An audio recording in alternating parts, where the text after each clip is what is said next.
예수님의 분열로 자격 없는 내 힘이 아닌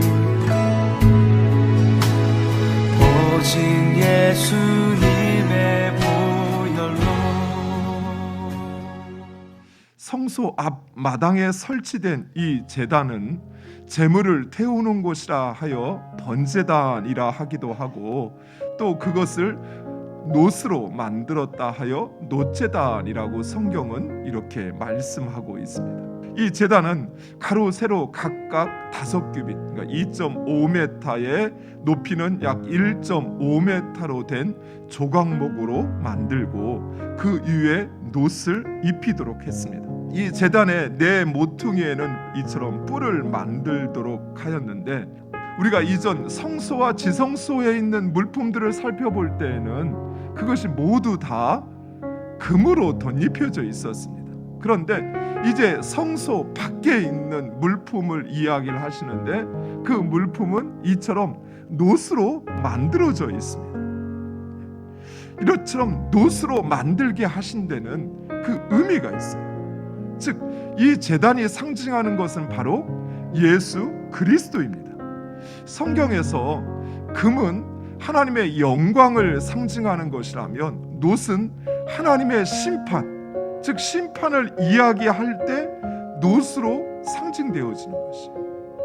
그래서 성소에서는 바로 이 제단까지는 하나님의 심판이, 그리고 제단 넘어 성소에 들어가서는 하나님과의 만남과 영광을 우리에게 보여주고 있는 것입니다. 제단에 불태워지는 희생 제물은 죄에 대한 하나님의 심판이었습니다. 이처럼 예수 그리스도의 십자가는 우리의 죄에 대한 하나님의 심판이었던 것입니다. 즉, 예수님께서 우리의 죄를 대신 짊어지시고 우리가 받아야 할 그 하나님의 심판, 죄에 대한 하나님의 심판을 예수님께서 모두 다 받으신 것입니다. 특히 이 죄사함을 위한 희생 제물의 경우에는 제단의 각 네 모퉁이에 있는 그 뿔에 희생 제물의 피를 발라서 그것이 죄사함을 위한 희생 제물인 것을 증거하도록 하였습니다.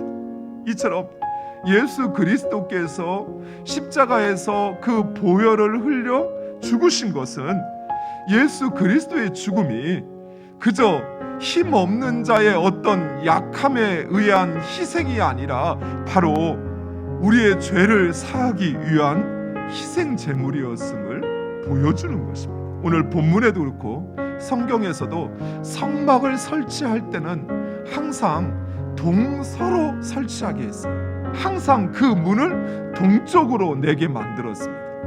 솔로몬이 성전을 건축할 때도 마찬가지. 솔로몬이 건축한 성전 역시도 동서로 길게 하고 남북으로 이렇게 울타리가 쳐져 있어서 문은 항상 동쪽에 위치하게끔 그렇게 하나님께서 말씀하십니다. 자, 이처럼 성막의 문이 동쪽에 있는 데는, 그리고 그 성막의 문을 항상 설치할 때는 동쪽에 위치시키는 데는 그 이유가 있습니다. 그 이유는 바로 예덴에서 쫓겨난 하나님의 백성들을 향한 다시 돌아올 길을 예비하시는 하나님의 사랑의 표현인 것입니다.